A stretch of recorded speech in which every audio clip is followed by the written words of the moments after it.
Alrighty, my friends, what is going on? So I want to welcome you again to this online organic chemistry course for the first OChem semester. So this is OChem 1, all right, for those of you that don't know. Now, so for those of you that don't know, my name is Dr. Jason Densmore, and I'm known as the OChem Whisperer, and I've been helping students just like you completely and totally crush organic chemistry and effortlessly move towards the top of the class. And when they do that, and when you do that, that's what I say is I want students to discover, just like you, your inner OChem rock star, that part of you that already knows how to completely and totally crush your class. All right, so just to kind of give an overview for those of you that are jumping on today that weren't here on Monday, is basically this course is going to cover all the material that you will see in any undergraduate organic chemistry 1 course, whether you're at the college or the university level. We're going to be meeting Monday, Wednesday, Friday at 10 a.m. Eastern Standard Time, which is right now, of course. And I'll be posting supplemental material, whether it's homework or quizzes or practice problems, on here in the Facebook group. Feel free to post questions in here either to me directly or to the group. I'm hoping that maybe we'll get some really good group discussions in here. And you can also reach out to me as well on Instagram.com/the OChem Whisperer. All right, let's get to it. So today, what are we going to be covering?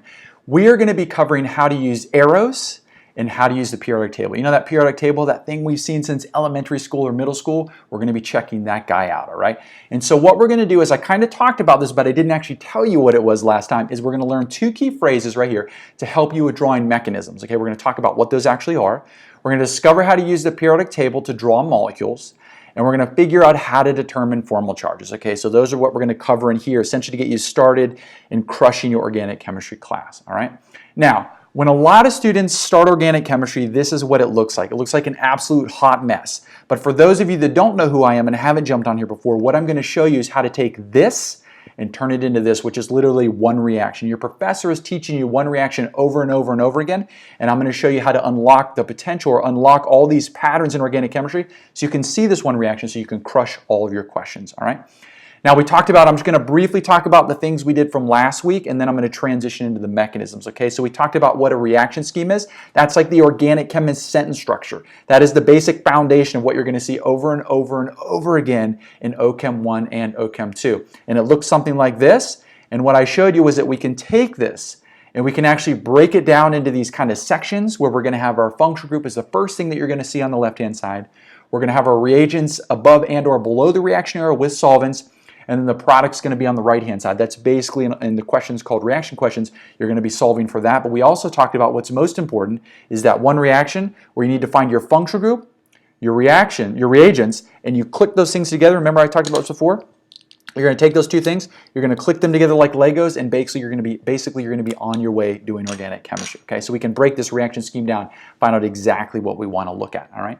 So all the chapters in your textbook are based off of functional groups, and for those of you who don't know, the way that I like to describe it is functional groups are the part of the molecule that allow you to do something. So without the functional groups, you can't do organic chemistry, and just like the Legos, without these bumps here, you can't use the Legos, they won't do anything. So the functional groups are incredibly key to actually doing organic chemistry. All right, so when we look at a reaction like this, what we're going to be able to do is basically, I can show you here on the left-hand side, it's called a carbonyl function group. We don't need to know what that is today because that's going to basically, you're going to see that in OChem 2, but I want to show you, you can focus on your function group. You can also remove everything else from the reaction scheme.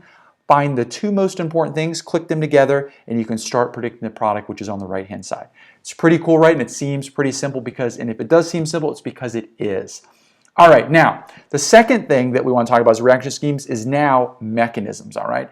And so mechanisms, when we look at that one reaction that I showed you, the mechanism part of this, because remember I said this reaction is going to unlock the key to all of organic chemistry, the mechanism part on this is that green arrow right there. That's what we're going to be using. It's kind of like our Google map. I talk about that, how it's going to show us where we go from start to finish and how we do all the steps in between.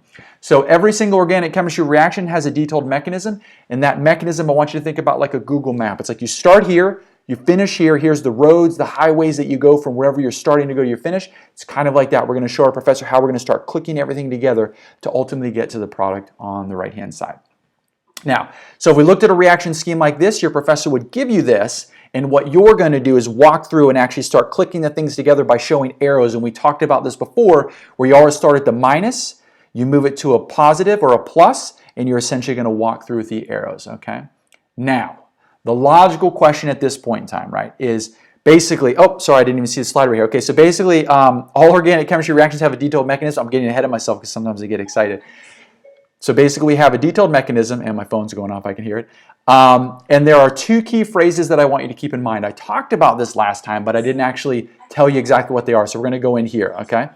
So here we go. It's lone pair to bond and bond to lone pair, okay? Now lone pair, what we're going to find out here is that lone pair essentially are two electrons. I don't know if you can hear that when my phone's going off like crazy over here. So, but lone pair to bond. So lone pair is basically two electrons. And we're going to find out we're going to be able to take two electrons and create a bond, and every single bond that you see, every single line you see in organic chemistry is made up of two electrons. So we're going to take a lone pair, turn it into a bond, or we're going to take a bond and we're going to turn it into a lone pair, okay? So when we go back here, we can look at this, and let's say we don't know anything about this organic chemistry stuff right now. We can see that we've clearly got two dots on the CN group on the bottom, so that's a lone pair. We're going to take that, and we're going to move that, and we're going to create a bond with it. So we're going to take those two dots, and we're going to create a bond, okay? Lone pair to bond. In order to do that, in order to create a bond, something has to break, because remember, we have to maintain 4 bonds to carbon, okay, at all times. If it's going to be neutral, we'll talk about that otherwise, but 4 bonds. So in order to do that, when we make a bond, a lot of times we're going to have to break it, and now what we're going to do is go bond to lone pair. So lone pair to bond is going to form one. It's telling us we take a lone pair, form a bond, then we're going to go bond to lone pair. We're going to break that bond and form a lone pair, and ultimately if we track this along, we can see that's in fact what we did. We took essentially this CN with this lone pair, we formed a bond on the right hand side which kind of looks like a wedge, and then we took that, looks like a dash wedge, that red dash to the bromine, we broke that and turned that into a lone pair. But let me actually go ahead and put all the lone pairs on here. So now you can see, if we look at the bromine specifically, we can see we took that bond, which initially we had lone pairs. Remember, lone pairs are 2 electrons, so we have 3 sets. We started with 3 sets of lone pairs. When we broke that, now we have 4 on the right hand side. So you can see that we went from lone pair to bond. Now what I'm going to do here is, you might be saying, well, where all these electrons come from? How do we know that? That's exactly what we're about to dive into, all right? So let me just erase that so you can kind of get a look here. So we went lone pair to bond, and we went bond to lone pair, all right? Now, how do we figure this out? This is the logical question. The logical question at this point in time is like, how do we figure out what's our nucleophile, what's our electrophile? I know you said, Jay, that that's kind of the key, those 2 things, but how do we find them? Like, what has lone pairs? What is charged? What is neutral? That, my friends, is what we're going to dive into now, okay? So the way we're going to do this, you probably heard of this, is we're going to do Lewis dot structures. You probably did a little bit of this in general chemistry. You kind of brush off the cobwebs and think, oh yeah, that's right, Gen Chem, we talked about atoms and bonds and stuff. You probably talked about Lewis dot structures as well, so that's what we're going to focus in on here. Now, Lewis dot structures show us where all the valence electrons are, okay? That's a fancy term for saying, like, if you have an atom, it's the electrons that sit on the outside that actually, it's where the magic happens. So the valence electrons actually allow you to click something together or pull something apart, okay? Now, if you remember in Gen Chem, remember you talked about like electron configurations like 1s2, 2s2, 2p6. We're not going to be doing that, okay? I just want to kind of get you a feel. That's where this is coming from. And then when you did that electron configuration and you got towards the end of it, those were all the valence electrons. So that's where the magic's going to happen. That's where we're going to take the valence electrons, click them together, and start creating bonds, okay? So that's what we want to focus in on. Now, the key here, in order to draw Lewis structures, we have to be able to count. So how many of you can count like 1, 2, 3, maybe up to 10, maybe up to 20? I'm pretty sure all of you can, right? I don't think we're going to have to count much more than like 20 or something like that. So as long as you can do that, you're going to be an absolute rock star at this. All right. So where are we going to start? We're going to start with the periodic table. We've seen this since middle school. Some of us have seen this since elementary school, okay? We're going to take this, but what I really want you to focus in on is this right here, that group number. Now on the periodic table that I have 8A. Your periodic table may not have that letter. It doesn't matter. I don't want you to focus on the letter. I want you to focus on the number, okay? So you can see it's 8, 7, 6, 5, 4, 3. That's the number that we want to pay attention to. So what I'm going to do is I'm going to grab these letters off the periodic table and I'm going to spread them on my screen right now, okay? And so you'll just have to trust me that I put these in the right order. But the ones that we want to focus in on are from carbon on, okay? Those are the ones, because remember I said carbon's the most important, and basically in organic chemistry you're going to be focusing on the right-hand side of the periodic table. So let's look at these. Now you'll see the number 4, 5, 6, 7, 8 above there. That number right there, my friends, refers to the valence electrons on each atom. So if I were to ask you right now, how many valence electrons are going to be on carbon? You'd automatically say 4. And what's cool about that, remember I said we want 4 bonds to carbon, so it's a really easy to remember. Carbon is the most important element. It has 4 valence electrons and it can form 4 bonds. And I'm going to show you how to start doing that really quickly, okay? So how are we going to use this to our advantage? What I want you to do is, essentially, since it has 4 valence electrons, I want you to put 1 electron, all 4 of those around the carbon. And I want you to imagine like it's a box. That's why I put these boxes on there. And I want you to put electron like almost on every single side of the box, okay? So boom, we have 4 electrons on carbon. Now, remember I've talked about that we have lone pairs. We have electrons paired together. Now, typically you don't want single electrons by themselves. They're called free radicals. You may have heard about those. When you're building molecules, free radicals are not all that stable. So when we're doing this, when we go from 4 to 5, we don't want to randomly throw another electron on there. We want to pair it up. So when we go to 4 to 5, I'm going to pair that electron up with one of them. Now, I don't care if you pair them up at the top, at the bottom, at the left, at the right. It doesn't matter. Just pair them up. I just happen to do it this way, okay? So now we've gone from 4 to 5. Now we have 6 electrons on oxygen. So we have to set up another pair, which is going to give us 2 lone pairs, or 2 sets of electrons together. So that's 6. What do you think we're going to do with 7? I know you all know this, right? We got to go to 7. So that means we've got 3 sets of lone pairs now with 1 single dot left over, okay? And now when we go to neon, how many we're going to have? Everything is paired up. We have all of them. So essentially we have all lone pairs on that. Now, how are we going to use this to our advantage to start actually building molecules, okay? What I want you to know here, everywhere you see a single electron, you can form a bond, okay? Everywhere you see a single electron, you can form a bond to that atom. So if we were to look at carbon, how many bonds can I form to that, right? I know you all know this. I'm going to give it some time anyway. How many can we form? It's exactly right. We can form 4 bonds to carbon, okay? How many bonds can we form to nitrogen, okay, if we were just to look at this, right? You all get it? Yes, 3, exactly. How many to oxygen? Yes, you all are rock stars. Look, see how simple this is? This is how organic chemistry is going to go throughout the entire semester, all right? How many with fluorine? 1. How many with neon? None. We can't do it because they're all paired up. Remember I said single electrons. So essentially this is saying that we can have 4 bonds of carbon, 3 bonds of nitrogen, 2 bonds of oxygen, 1 bond of fluorine, and we'll also notice there's lone pairs. As long as you keep that trend right there, 4 bonds of carbon, 3 to nitrogen, your molecule will be neutral. No charge, no formal charge. We'll talk about what formal charge are, but have 0 charge on it, okay? As long as you keep that trend right there. And I'm going to just drop this in here. Neon has no bonds to it. So, but you might be saying, well, Jay, I remember in the last lecture, and I've also looked in my textbook and saw that carbon doesn't necessarily always just have like single bonds or single lines. Some of them look squeezed together like it's a sideways equal sign or like this triple thing. Like, what is that? You're exactly right. If you thought about that, you're exactly right. So anytime an atom has multiple bonds, meaning the fact that it has more than 2, you can begin to squeeze those together and actually create what are called multiple bonds.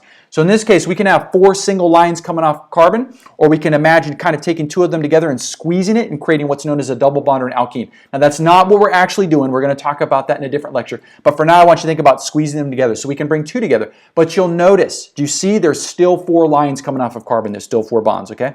We can then take 3 of them and squeeze them together and get what's known as a triple bond or an alkyne. But you'll still see in every single one of those I've drawn, they all have 4 bonds of carbon. So everything is going to be neutral, okay? Now we can do the same thing with nitrogen. We can either start with 3 single lines, or we can squeeze 2 of them together to get what's known as a double bond.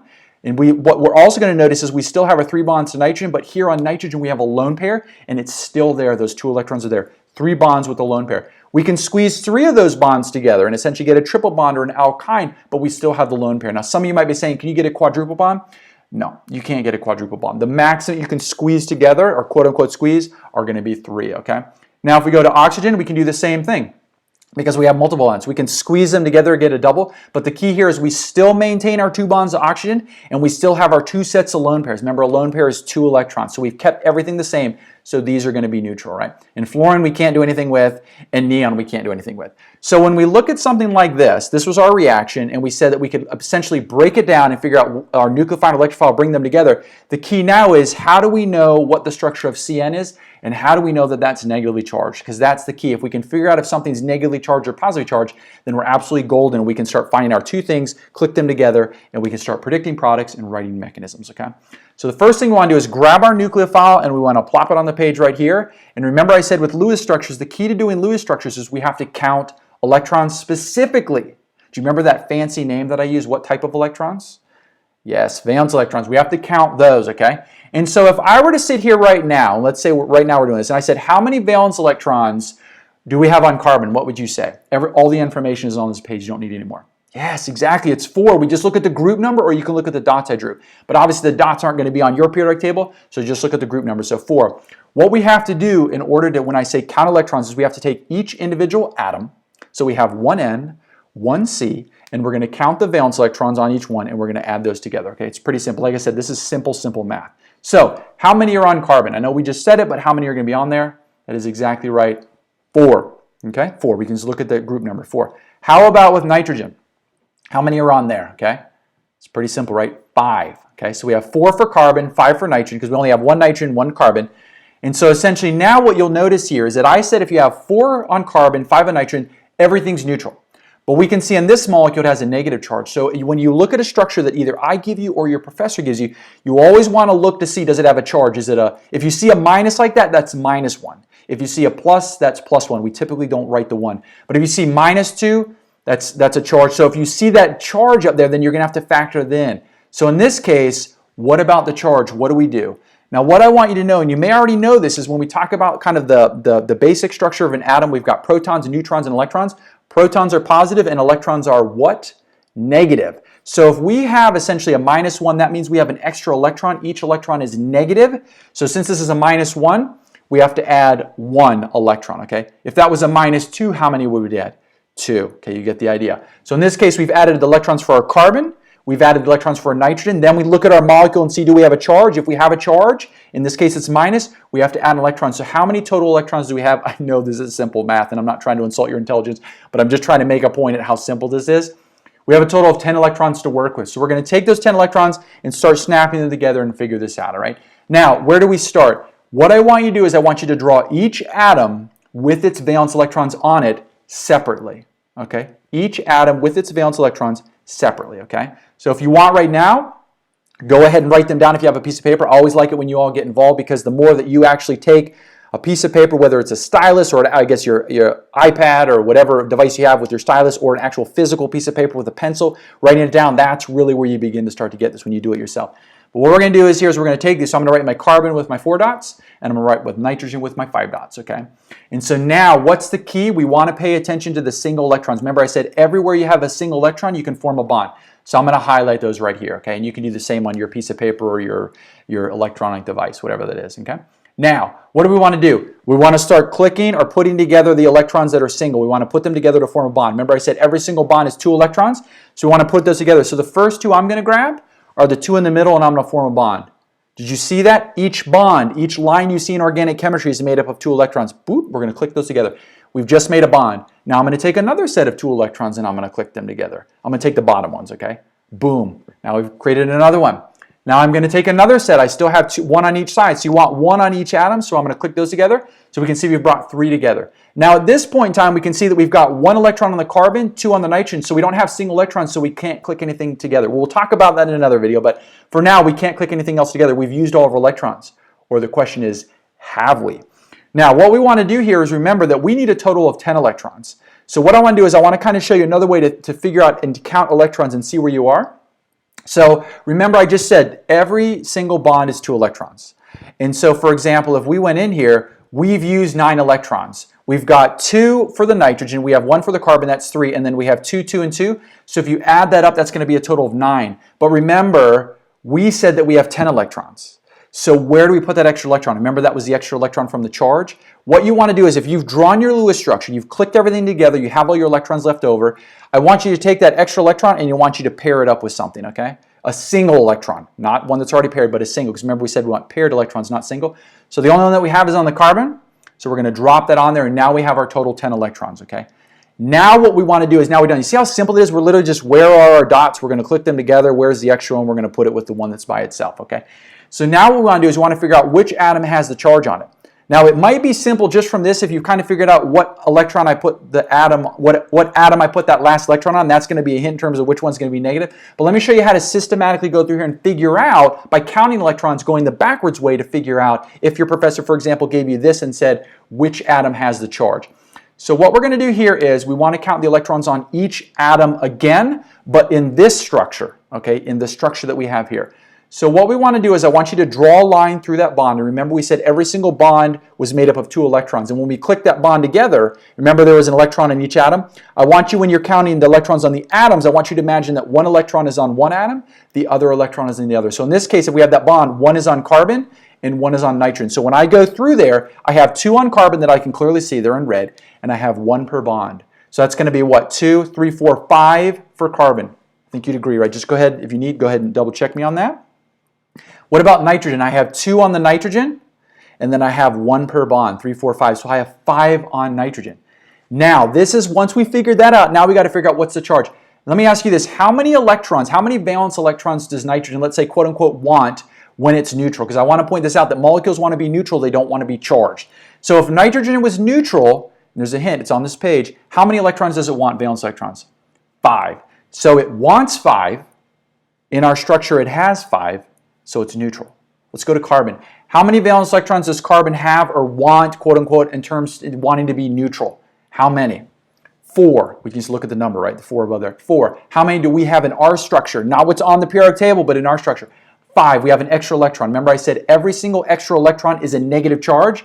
So boom, that means since we have an extra electron on the carbon, not the whole molecule, but on carbon, that means, oh, I forgot about this, so we can see, we can break these 2 down. We can see that carbon has the extra electron, so therefore the negative charge is on carbon. Does that make sense? We literally drew our structures, clicked them together, counted the electrons, boom, we're ready to go, and literally we can use something. I call the periodic table your hidden cheat sheet, because this is literally up in every single classroom, and you can take this to every single exam. Your professor doesn't care, and you can look at it and use it to your advantage to start crushing your class. You get to take it to every single exam. How cool is that? And you can see how simple this is to do Lewis structures and formal charges, all right? Now that we look at this, we can say, okay, Jay, you said nucleophiles are negative and negative charges essentially attack electrophiles. So now I see exactly how to draw the CN, why it's a negative charge, and now nucleophiles are negative, so I know that's going to attack something else, all right? Now, of course, you knew this was coming, right? You knew essentially you were going to get some homework or some in-class work.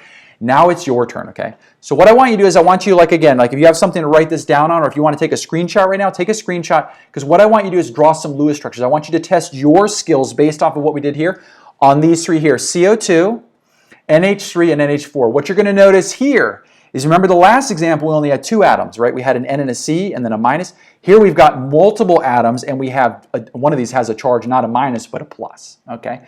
So before we do that, I'm going to kind of show you here that if we look at our chart right here, right, the C, the N, the O, the F, we have every single atom that we have in these 3 structures I want you to draw except one.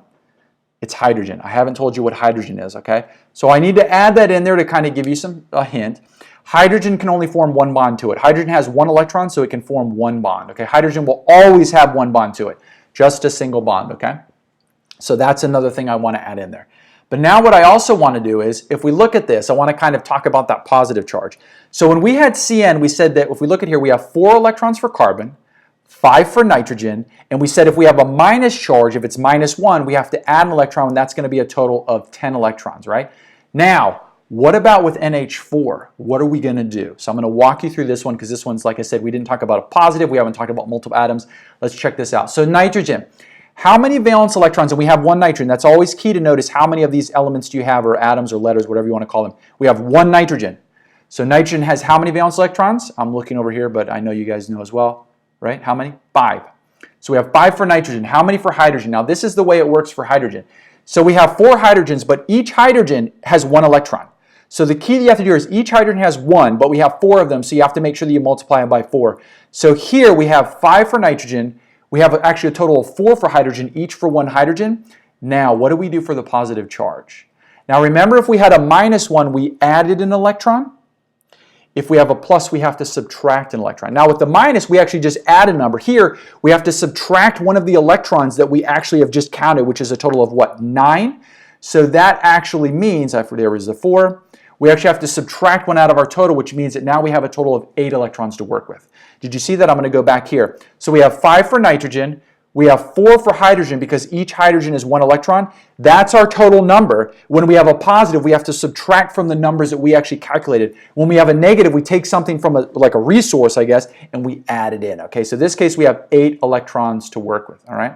So with that, go ahead and work on these. You'll see once again that we have multiple atoms. So go ahead and click these together, and I'll try to figure out. I may post them next week. I don't know. I may post them this week, but I want you to work on them, because what's key to organic chemistry is, for example, what I tell students is if you're not going to work specifically with me, because in my online tutoring sessions, I work with students one-on-one where we tailor stuff specifically to what they're working on in their class, so we can crush and say, okay, here's what you're going to do, here's how to work that problem, and if your professor may ask this question, here's how you do that. Because students always say, I know how to work problems at home when I'm studying for the exam, but I get to the exam, it's completely, incredibly out of control, right? How many of you can relate to that? So So if you're not going to meet with me on one-on-one, the best thing I can tell you to do is to work these problems on your own so you get comfortable and familiar with doing those, so then you know how to work them, and then ultimately you can completely and totally crush your class. All right.